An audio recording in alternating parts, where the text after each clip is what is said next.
RPG Day 2018, Day 3, what gives a game staying power? Systems that have a good endurance or encumbrance rules probably help with this. On a more serious note, this is a good example of how this event has questions that are open to interpretation. Some in the community are answering this from the perspective of the product, which I think is quite a valid point, whereas the majority seem to be answering it more from the perspective of a group and an individual, which is primarily what I sort of interpreted it as well. So as normal, I've made a big list of things that I thought were relevant, and I've made my pie chart of indecision. In case anyone's listening and not looking at the screen, I'll quickly rattle off the pie chart of indecision slices. Great people involved, group consensus, game consistency of rules, flexibility to explore many avenues, rules that aren't annoying, unique rules to differentiate between games, character depth, the potential, character stats and powers to explore, again potential, setting depth, I suppose you could call that lore potential, roleplay that's meaningfully impactful, plot accessibility, things to do, particularly investigations. A quick shout out to Ben Wenham, we had a nice conversation about this. I'll link his tweets.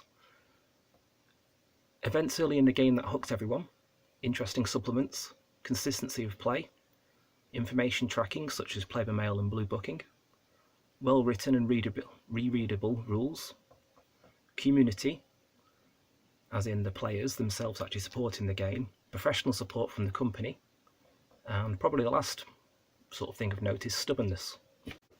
I rarely run or play in short campaigns or chronicles, and when I do play something, I want it to have depth.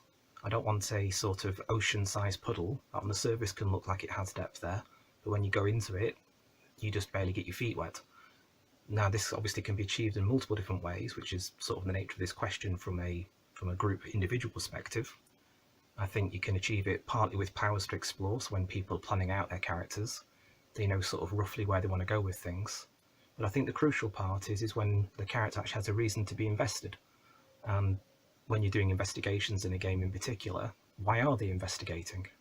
Now when I worked at KDC Games, one of the expressions that I came up with to explain sort of my approach to the boss was it was less about it being a zoo where the players are walking around exhibits and looking at some wonderful story writing or some little hooks that we'd written, but actually the ability to change things, to do things, to interact with the exhibits, and in fact to make it more of a sandbox approach, back in the day when we didn't really use the term sandbox so much.